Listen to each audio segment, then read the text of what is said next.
Good morning. Welcome to real life. That was a beautiful fall leaf, but it's actually summertime. So last time I did a video showing the parts on this bike, it was in the spring, so it was a few months ago. I did wave 1 of parts, did a video talking about what I added. I just finished wave 2, as my range habits coming in. This is how you say 2 on the range, not this, but anyway. I did the parts in waves because I couldn't do all the parts at one time. So as I put the waves on, I want to make little update videos talking about the parts I've put on and my experience with them.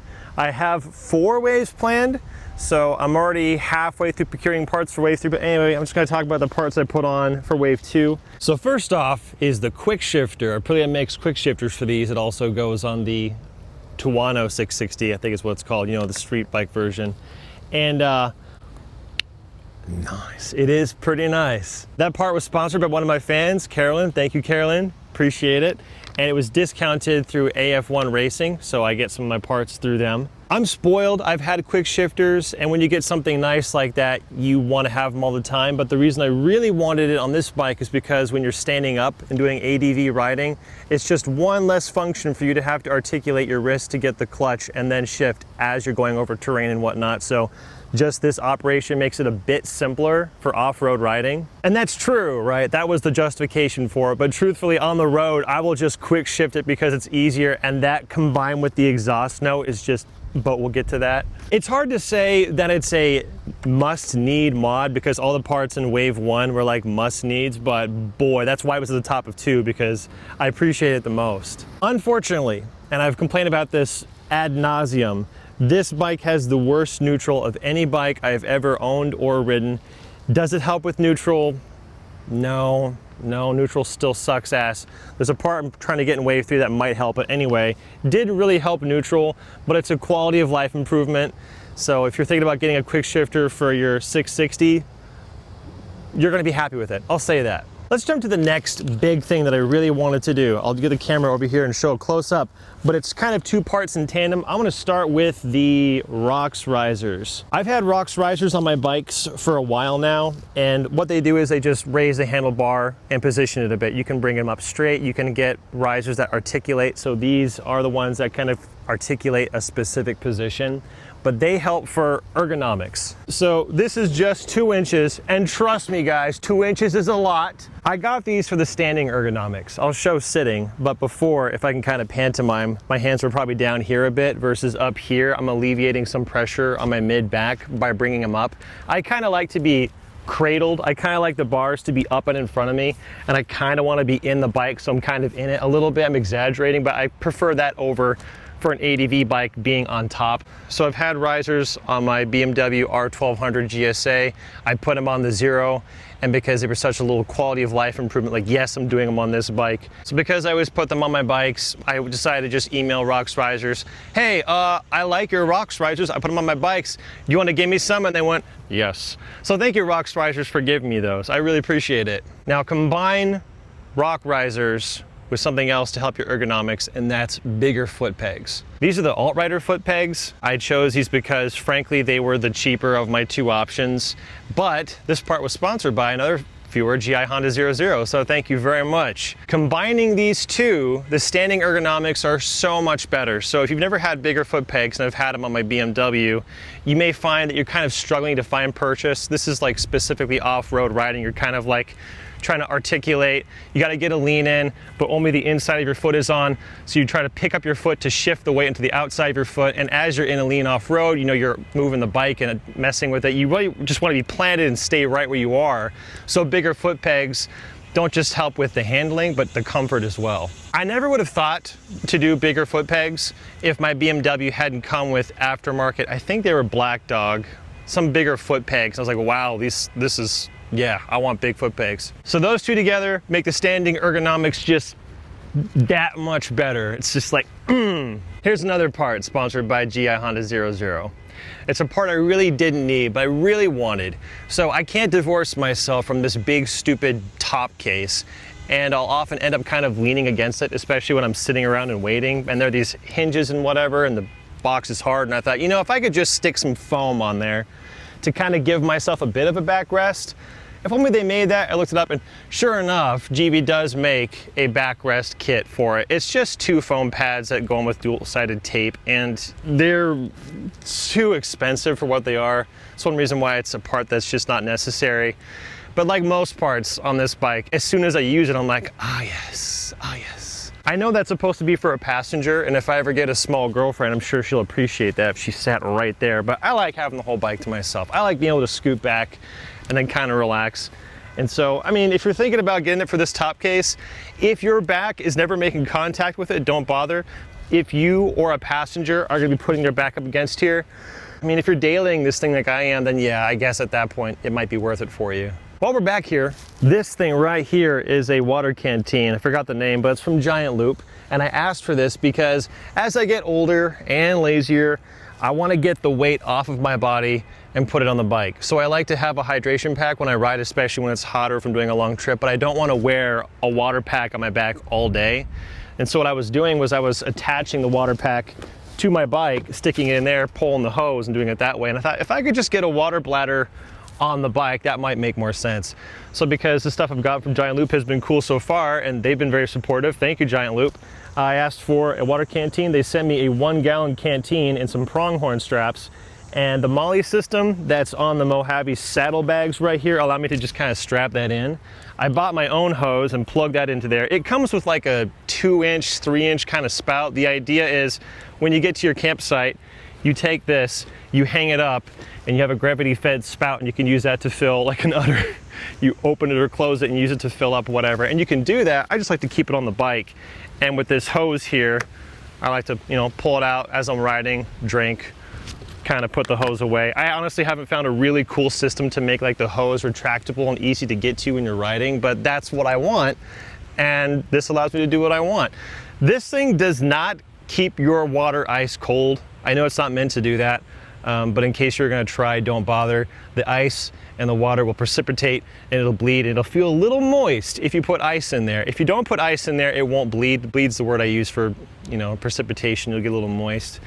But it holds the water and it works exactly the way I want it to, so that's exactly what I wanted. While we're on Giant Loop, if you watched part 1 or wave 1 of the parts, I took my Mojave saddlebags off of my little bike and put them on here because I wasn't using the bike and I wanted to use these.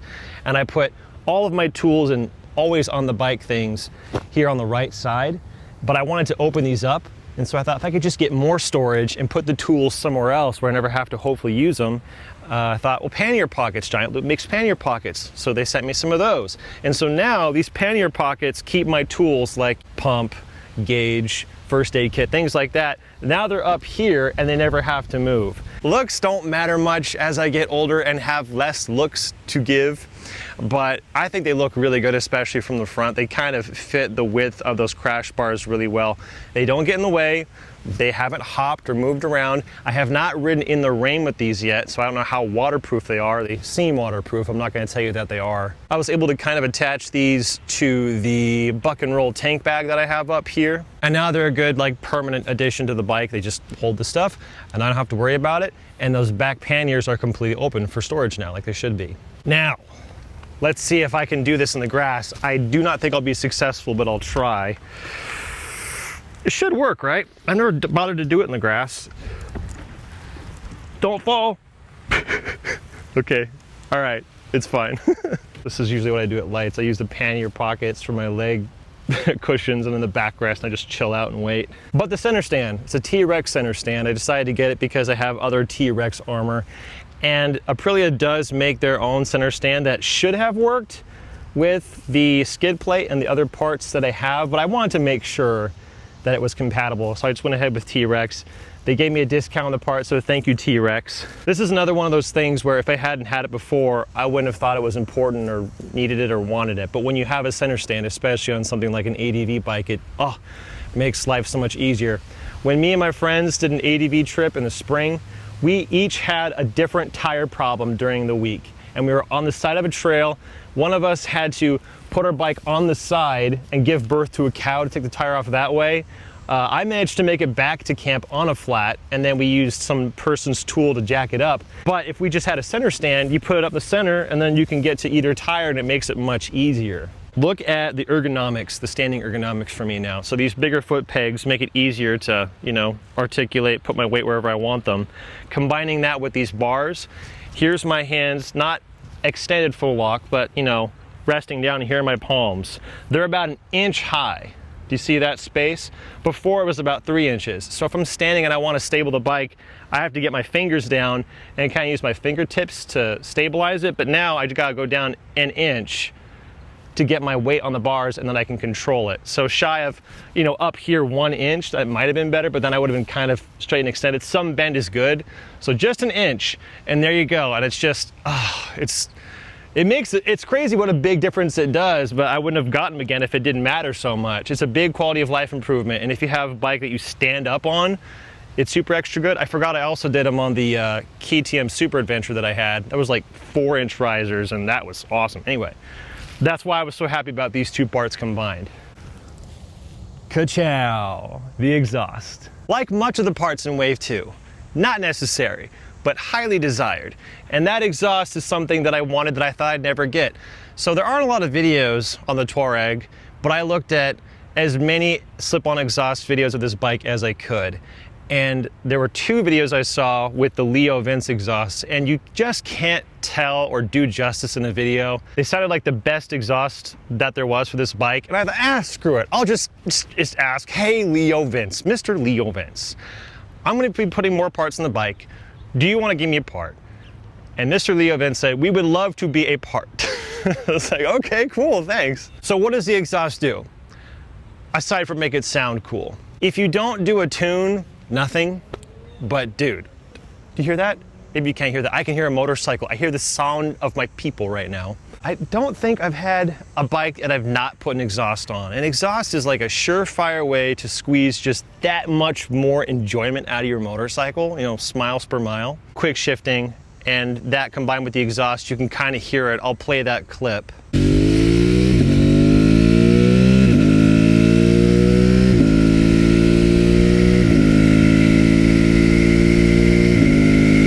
It sounds good, but it doesn't make the bike louder. So I removed the baffle, and with the baffle removed, it's the same volume as the stock one, but the note is just so much better. You combine that with the Quickshifter, the boom, boom, boom. It's like, yes! I didn't want it to make my bike louder. I have a freaking loud bike. I have a freaking quiet bike. I want one that I and neighboring motorists can hear, where I can just appreciate that noise, but then tune it out with buds and whatnot when I'm on the highway going long miles. It's exactly what I wanted. I'm so happy with it.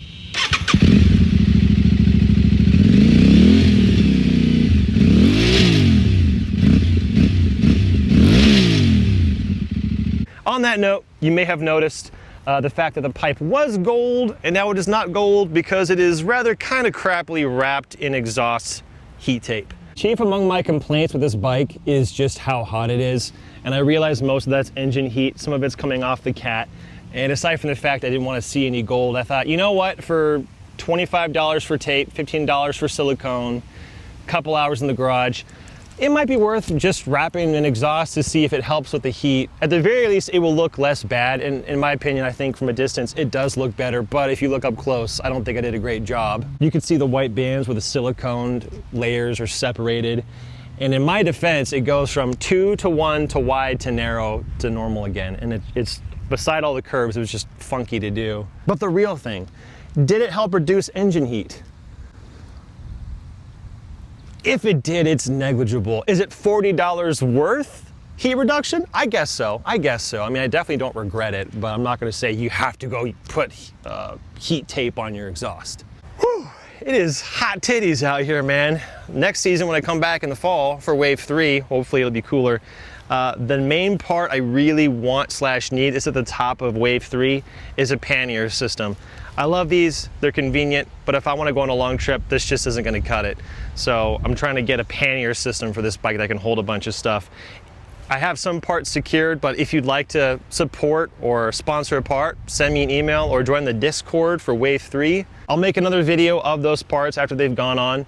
And if I make it to Wave 4, I'll do Wave 4. And then after all the parts are on, I think then I'll do a final, here's all the parts. You know, hopefully in a year, I will have had all the parts put on the bike so that it's done. I know no bike is ever done, right? But on paper, this will be done after 2 more waves. If you have questions about the parts or the bike, if you have one, go ahead and write them in the comments. I'll try to help because I'm one of a few Tuareg owners that have done the parts for the bike, and so I want to help out if I can.